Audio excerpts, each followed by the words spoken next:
Hello and welcome back to Spirit Lounge and our final last two videos of the Buddhist Tipitaka. We've gone through all of the Nikayas now, which are the collections, all five of them. So there's the main body of work we've actually completed. Now we're going to go through the remaining chapters. One is Buddhism by the Numbers, which actually summarizes all of the frameworks that they repeatedly mention, like the Tenfold Path and the Eightfold Path and the Four Ways and so on and so forth. We're going to go through those in the very last video, which is the one after this. But this is the second to this is the penultimate chapter that we're going to go through today, and I'll just bring it straight onto the screen. It's a supplementary chapter. It doesn't have that much content that is additional value, but I pulled out what we could from this, so I hope you enjoy it. Okay, so this is the Vinaya Pitaka, and one of the first chapters is the Sutta Vibhanga. So again, the Tipitaka itself is the Dhamma teachings of the Buddhist faith, divided into collections which are Nikayas, which we have already traversed and got past that journey together. It's the baskets of truth, it's the main Buddhist teachings, and all culminate in what's called the Pali Buddhist Canon, in the Tipitaka as it's called, which is the basket. Suttas, Vaggas are building blocks of what you read in the Buddhist text. The Tipitaka is just a part of the main Buddhist text. There are a lot more books written about Buddhism and what's pointed out within the Tipitaka. We've looked at, there are many more scripts you could read, hundreds if not thousands of different documents you could probably read to go further into depth into Buddhist philosophy and theology. But I've given you the fundamentals of the Buddhist teachings in the Tipitaka is what I seek to do on this channel. The Sutta Vibhanga is really rules and regulations of things you can and cannot do, like commandments instead. Rules and regulations, they're interpretations, and they're interpreted as rules and regulations through stories for the most part, and parables, to help you understand the meaning of them. Almost entirely all of them are self-explanatory. You don't really need to know what they are, but because of the nature of when this was written, they tend to be written in stories and parables and so forth. So we'll get straight into this. So the Parahika, 4 great offences a monk cannot atone for and considered a defeat. And there are 4 Paraji rules. One is fornication, theft, murder, hiring someone to commit murder, or inciting someone to commit some murder or suicide. And 4, falsely boasting of spiritual attainments. The first 3 are fairly obvious, I would suspect, and obviously boasting for spiritual attainments means that you still are exhibiting ego and arrogance, which is something we have in all texts have to move away from to allow true humility, but with strength, to allow wisdom to flow through. Humility doesn't mean meekness. Okay, the Sangad Disesa Kandam, which means a violation requiring a solemn gathering of monks to deal with the violation. So if you commit any of these offences, you have a gathering of monks who then, I would suggest, assess those violations and the penance for them. Intentional ejaculation, now this effectively means masturbating, because they're not supposed to be thinking about sexual conduct or refraining from such thoughts. So that intentional ejaculation means you're intending to ejaculate, which means masturbation. Physical contact between a monk and a woman, soliciting sexual liaisons, presence of a woman praising deeds that sexually gratify a monk, facilitating the relationship between a man and a woman, building a hut with begged alms and materials, building a hut with sponsored alms and materials, in other words, using things for yourself, the pretense to make false accusation, promoting a schism, a separation and splits within the Buddhist community, and defending a monk who promotes a schism. Devadatta, remember, was one of the main schism makers within Buddhism, and repeatedly mentioned in the Tipitaka, and corrupting behaviour towards householders.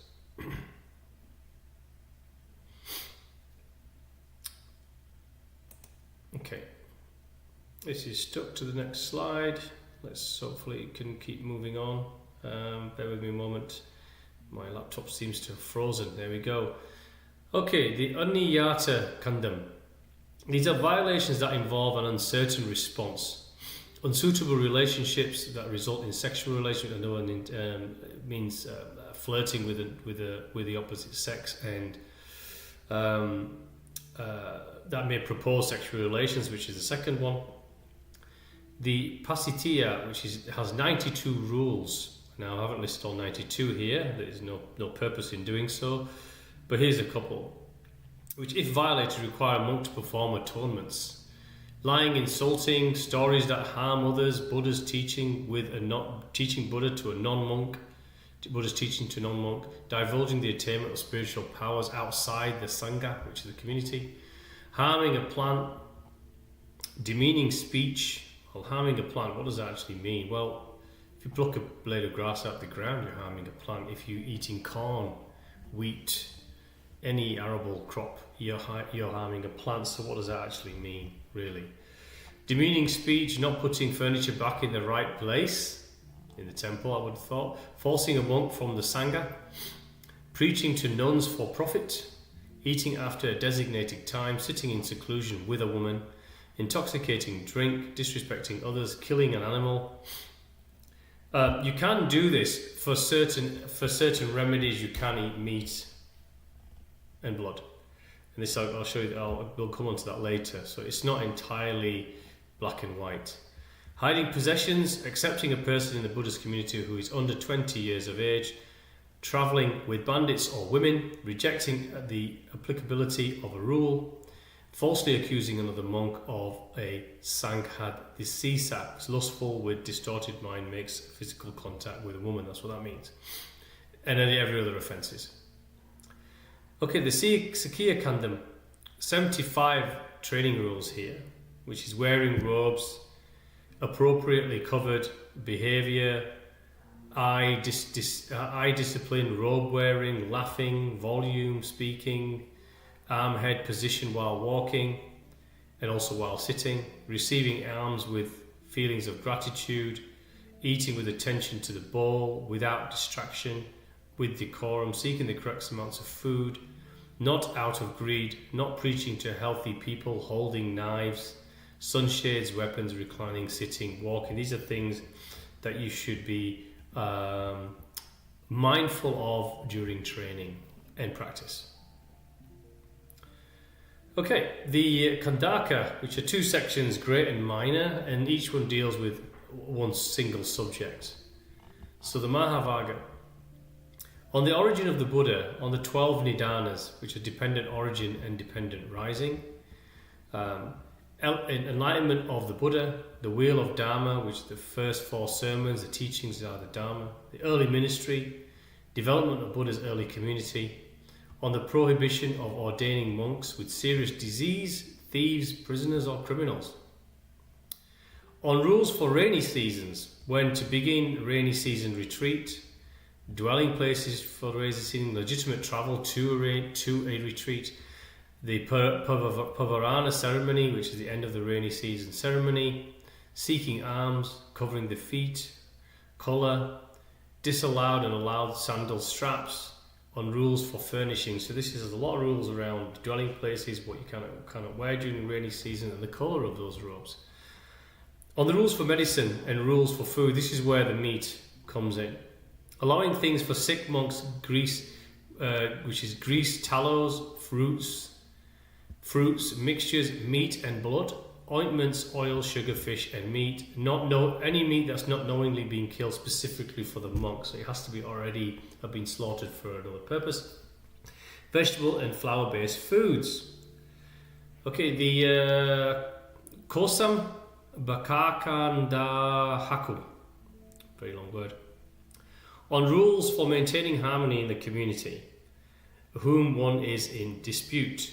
Destroy feelings of anger, bringing in disharmony, teaching that is not Buddha's teaching, not practiced as practiced, unmandated as mandated, untonable as atonable. So basically preaching rules for maintaining harmony is not to mandate what is not mandated, atone execute acts which are not atonable as atonable, and creating disputes and so on and so forth.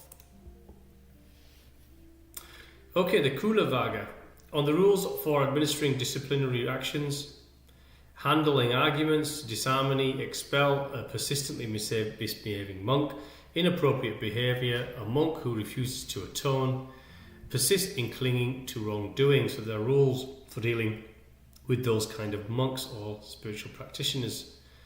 Rules for atonement. There are 4 types of monastic probation. On rules for habitual offenders, on judicial gathering process, on sundry minor rules for bathing, scratching, body atonement, musical chanting and chanting the dhamma, consumption of mangoes, and wearing fleeces, and the treatment of snakes. So they have rules and probationary judicial processes for all of those.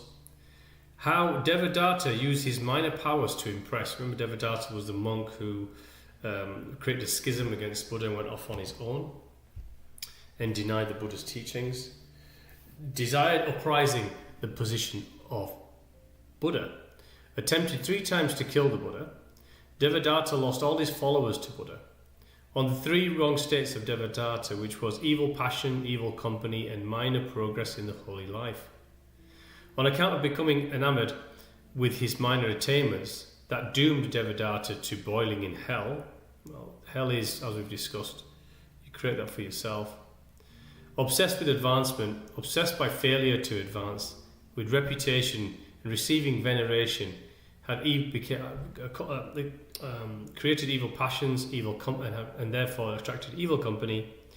The Buddha's doctrine is acquired by gradual learning and gradual achievement, as all spiritual practice and the development of our soul's movement into the breath of the Father, which is the Spirit, is gradual, and it's an achievement, and it can be as slow as needed.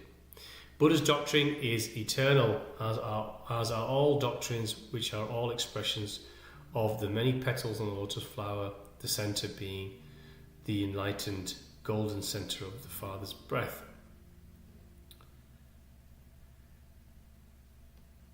Okay, 7.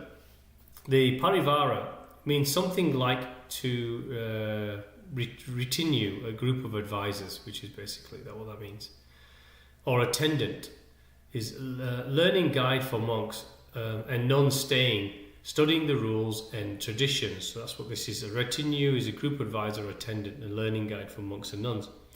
The parivara reworks, refines, and presents the material set out in the Sutta Vibhanga and the Kuddaka, supporting the instruction in the Vinaya Pitaka, which is what we're going through.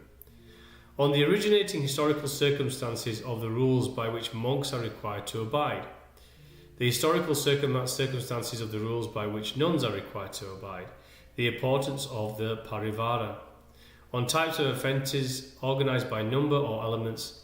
On the 4 legal issues to be considered in conjunction with rules for monks and nuns. So this is the parivara really states the rules for nuns and monks, and you can look at that in a separate part of the scriptures if you're interested to see it further.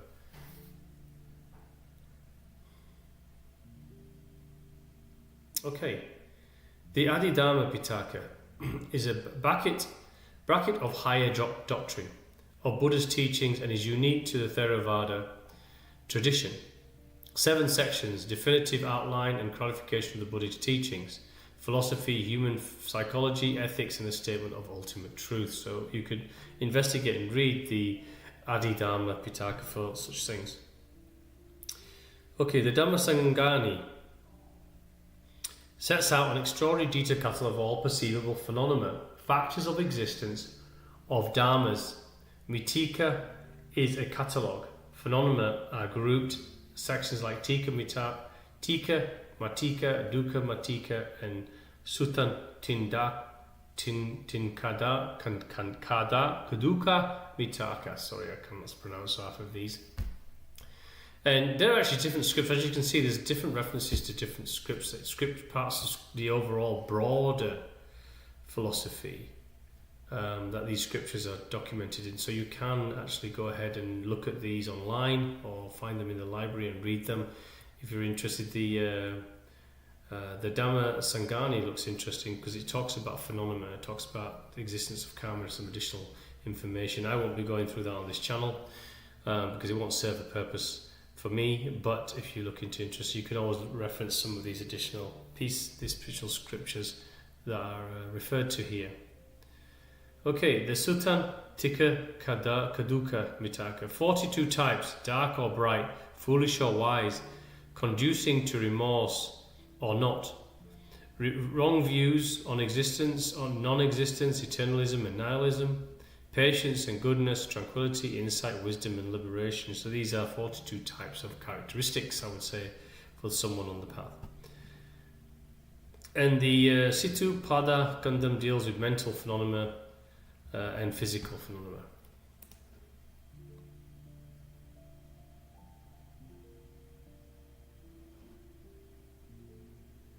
Okay, the Therigatha. When we consider that these stories have their own origin, however obscured in the lives of people who walked the earth over 2,500 years ago. From my heart the arrow has been plucked, the arrow is gone. The terrible grief for my dead daughter is gone. The terrible grief that poisoned my life is gone. My heart is whole again. My desire is gone. I am spotless and serene. I take refuge in the Buddha. The Buddha's teaching the Buddha's community. I am free. How I am free? Free from kitchen labour. I was impure and unclean together with my pots. My cruel husband was much less than. The grass he sat and wove. Free from past ill will and greed. I abide free beneath the shade of the tree overhead. All is well. So this is a little parable here talking about someone who's had the grief of a daughter who was passed and moved into the Buddha's teachings and received that contentment, peace, harmony and joy and sense of self that's achieved from following the Buddhist path.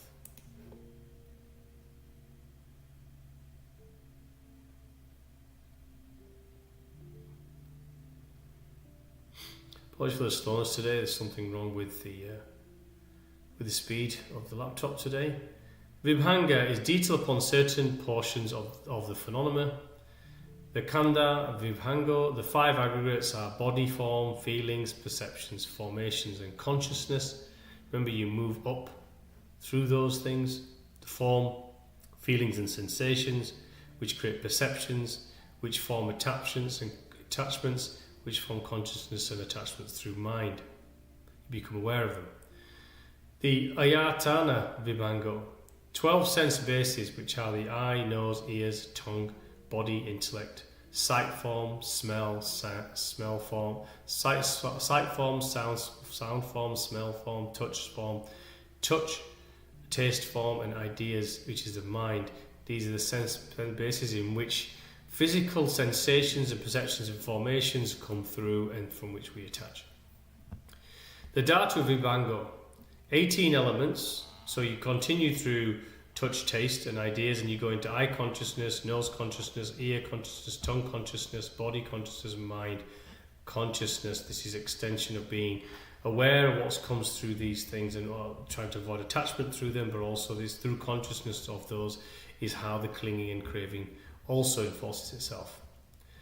The Saka Vibhango, the 4 noble truths, which are suffering, the origin of suffering, the cessation of suffering, and the path that leads to the cessation of suffering. The path, what is that? That's the Buddhist teachings in this context. Indroya Vibhango, the 22 physical and mental faculties, 6 sense organs, the 5 senses, feelings, which create feelings, the 5 spiritual qualities, which are faith and conviction, energy, mindfulness, immersion and concentration, and wisdom that comes from all of those, and the 3 heavenly qualities. And the Satipatthana Vibhango, 4 foundations of mindfulness, which is through the body and feelings, mind and perceptions, and the mind itself, through ideas. The Samapandana Vibhango, the 4 right efforts, which is to prevent bad, eliminate bad, and generate good and maintain good karma.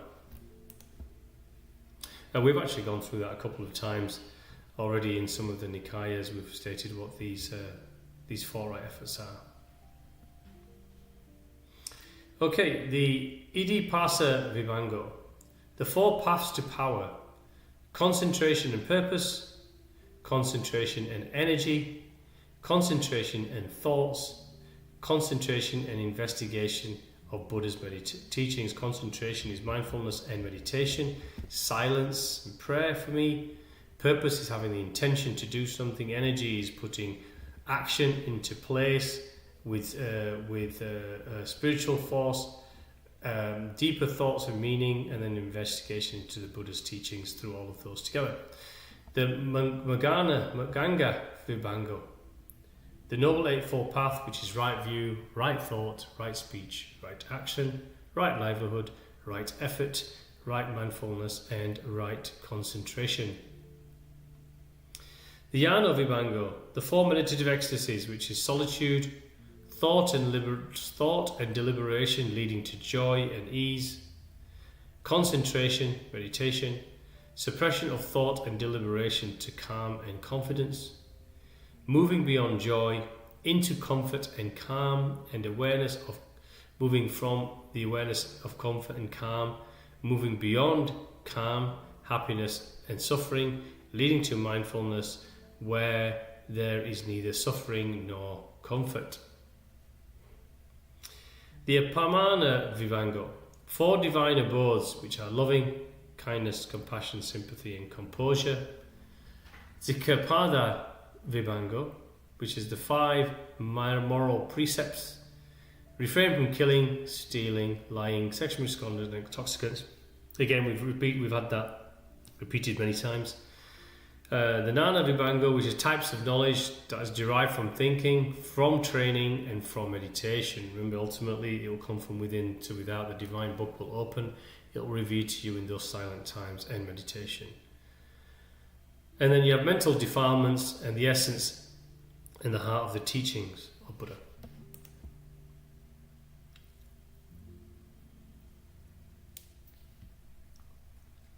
Apologies for the delay in the switch of the presentation here.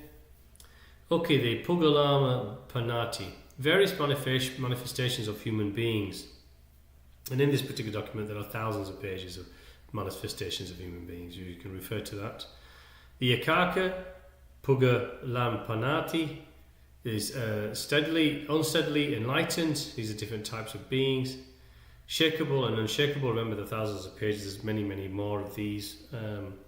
Pervious or impervious to error, well determined and guarded, common person. The Buddhist is a fearful monk or nun. Sunken to the Buddhist itself, the Buddhist, a fearful monk, monk or nun, sunken by past karma, fated by evil action views, and followers and masters of the noble path. Enlightened upon death after an eon, is faithful and faithless, learner on the path, that is holy. You can have a non-learner, a knower of the three Vedas, which is Rig, Yajur and Sama Veda. There are actually four in Vedic philosophy, four Vedas. Holder of six wisdoms: generosity, discipline, patience, diligence, meditative concentration and wisdom. Liberated by understanding, the truth knower, the better human has the better human rebirth, the attainer at death, attainer in heaven without craving for heavenly rebirth, as the stream winner, a once returner and realizer, a non-returner and realizer, and then the arahat, which is the spirit person exploring the spiritual path. Okay, in the dukkha, they've got angry, vindictive, envier, sneaky, shameless, keeper or evil companions, gluttonous, forgetful, wicked, and fettered, which means internal and external attachments, a non-envier, not sneaky, tamed, and moderate. So there's two dualities here, or qualities of person, the latter being that which you need to be as a monk. The tika, pugalala panatati, hopeful and hopefulness, which experiences who are blind, perverted intellect, who are pointless. The Katuka Pugalana Panati. You have different types: a bad, a very bad, a good, a very good, an evil, a wicked, a very evil, very wicked. The delightful, opposing is that you have the delightful, the guilty, very guilty, calm and the wise and the not wise, form worshippers, progress makers and backsliders, new merit makers, knowers, and those who are action oriented. So these are various qualities. You'll see a lot of this repeated. Again, this chapter has a lot of rules and descriptions of good or bad monks or nuns. The Panaka is regretful, spiritual attainers, despisers, warrior-like, alms seekers, and sitters. So again, different types of individuals on a path, or described out there in the human space. Slide 13 should follow with Katha Vatu. On the gods and heavenly beings, on the partial existence of the past and the future, on the metaphysics of mindfulness as it relates to mental states, on the metaphysical existence of all things. Well, all things do exist in the metaphysical world, the energetic spectrum of the world as an idea, which is only manifest in the physical space, but nothing can be if it's not already in the etheric space. That's physical or non-physical energetic, form of formless, animated or unanimate, exists in the ether before it is manifest in anything. On the purity of an arahat is knowledge, nature of the meditative ecstasies, and understand the chronological as they happen in time nature of consciousness. On the nature gaining spiritual insights. On the nature to destroy suffering twice, which is suffering to destroy the suffering is twice, which is the pursuit to fulfill desires in the second and faster and the nobler way. This way is to understand the nature of these desires instead of running from one desire to another all the time. So to fulfill desires is to understand what the desires are and then move towards the detachment from those in a nobler, faster way, and to understand the nature of them, where they come from. On how some monks possess the same spiritual powers as the Buddha, on the Buddha's ability to identify the true nature of reality, and he was a stream winner is past wrong view and doubt. Spiritual attainment of the heavenly ear to be able to hear everything everywhere, on the equivalency of the heavenly eye to see everything everywhere, and the ability to understand the relationship between action and karma outcomes. Buddha was aware and enlightened to these things. On the control exercised by gods and heavenly creatures, on retaining of consciousness in the sphere of unconsciousness, on the ability of a person to attain the status of arahat upon birth, on the acquisition of spiritual attainments as attained and as benefits one through higher rebirth, on the equivalency of aratship and the state of having destroyed all bonds.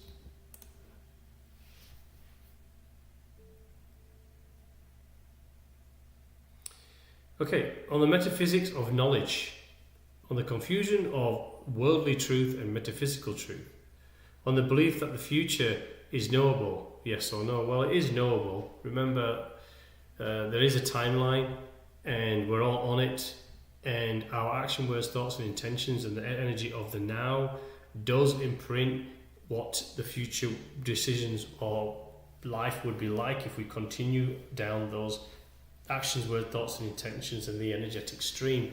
It does create the future ahead of you. As I mentioned, everything exists in the ether before you experience it in matter. Way, way ahead. This is how psychics and mediums operate. They tap into this frequency energy and tell you what is seen in the stream of energy that is the information field of your life. Charity is a mental state of mind. Worldly soil and the result of karma. On the metaphysical question of destiny, on when worldly binds are destroyed, at the understanding of the world and understanding of Nibbana, or only up an understanding of Nibbana. The nature of inherently immortality and the mind, relationship between speech and thought. On the belief that sense consciousness can be a force for good and evil, on the moral nature of inherent propensities. Should a person who has eliminated ignorance be said to have gained insight? Not necessarily, even if they do not otherwise demonstrate insight. On the nature of consciousness and meditation. On determinism, which is the nature of existence as predetermined. On the relationship between control and karma, relationship between action and karma and karmic outcomes. Has all evil been eliminated from those who have attained deep meditative insight? If we don't have those limited, then you still have the karma attachment, cravings to humanness, and the feelings of the duality feelings that we have as human beings.